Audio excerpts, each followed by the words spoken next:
G. Welcome back to the Paulie G Show, coming to you live from high atop Mount Georgia. How are you today? Getting dark very early now here on Mount Georgia. You know, we're plunging into the darkness of winter, but we will prevail. So, we're here today to talk about a very special Telecaster dream that I've been having.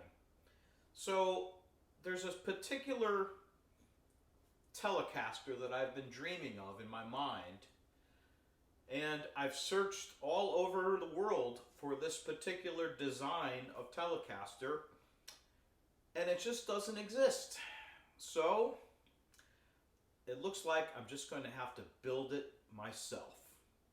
So what is so unique about this dream Telecaster of mine? Well, here are my criteria in no particular order. I wanted a double bound body, sunburst, thin line, which means semi-hollow F-hull, but here's where it starts to get a little crazy. Standard control plate location, not the typical thin line, slanty, weird controls with two humbuckers or two P90s. No. Standard tele pickups, lipstick, bridge, standard control plate, F-hull. I just couldn't find one anywhere. So I set about to try to find a body that would have all of these features. And the only place I could find one actually was on eBay, a place in China. So it's a Chinese body. You know, what are you going to do? You got to get what you can get, you know. But, you know, to be honest, I'm not even sure what it's made of. But it feels like a nice solid piece of wood. It's got some beautiful grain. The binding is done superbly. And it's a great starting point for this project. My other requirements for this design of mine are a really good D-shaped neck with rosewood fretboard. So I found this neck at thestratosphere.com. Great website. I'll put a link in the description. That's a really cool website. It's a shop up in New Hampshire, and he's got a lot of great guitar parts. He's got fully loaded bodies. He's got bodies with necks on them and no pickups. He's got empty bodies, he's got separate necks, he's got a little bit of everything, you know, especially a lot of really good Fender type stuff.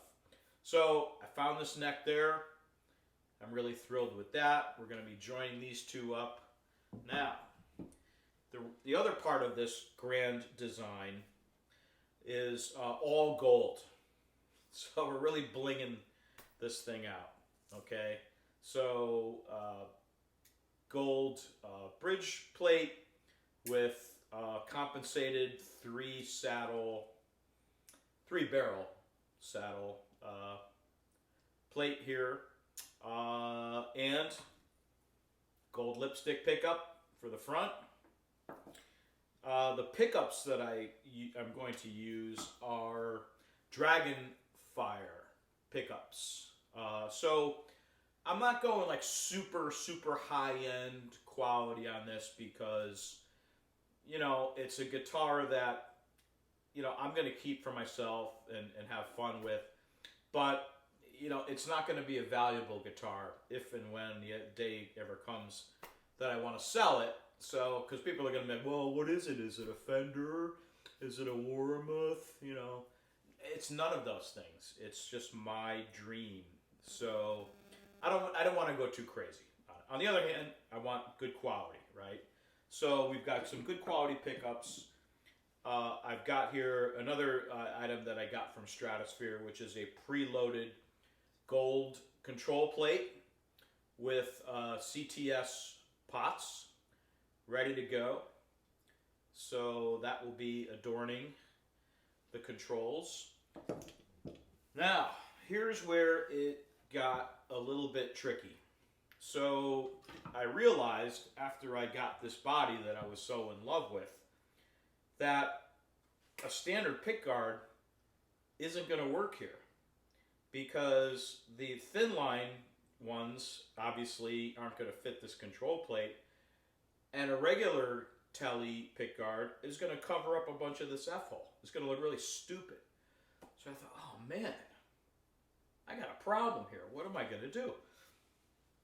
I started shopping around, just different searches, searching this, searching that, searching different size pick guards, and what I found was perfection here, which is actually the Merle Haggard design pick guard, which is going to fit perfectly with my control plate and not cover up the F-hole.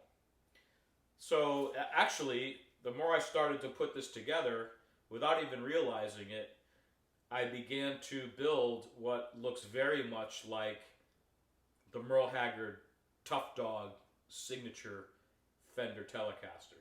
I swear I didn't even know that guitar existed before I started this. This was not a copy. It's just me and Merle. Apparently we're just coup de la. So his actually is not a thin line.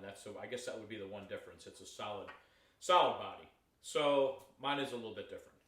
So really, I mean, it's the unicorn. That's the only way I can describe it. It's the unicorn Telecaster.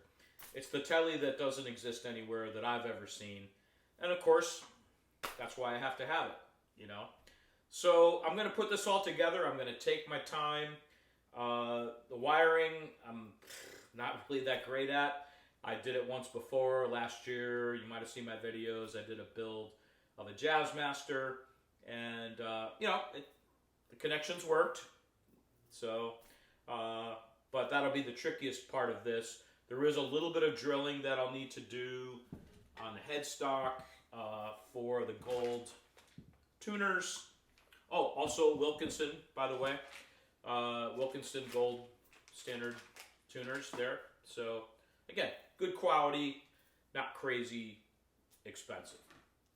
But I'm really looking forward to putting this together and seeing how it turns out. It's going to look very much like my Fender Squier baritone Tele, that was kind of what kicked off this whole thing. I love double bound Teles. I think that's a great look. And I've always wanted a thin line, but again, I didn't want the thin line control plate configuration. Not a fan. So we'll see what happens with the Unicorn Tele. I just wanted to take a few minutes, share with you what I'm doing here. I'm going to take my time with it. I probably won't have it ready for, I don't know, a couple weeks. We'll see. You never know. I may get inspired over the weekend and just knock it all out, you know, and be jamming with it very soon. So that's it for now. I look forward to showing it to you when it's finished. Thanks for tuning in. Thanks for subscribing to the channel. The channel is growing. I'm really thrilled about that. So thank you very much. I appreciate all the feedback that I'm getting. And until next time, this is Paulie G reminding you that when it comes to guitars, you only need one more. See you next time.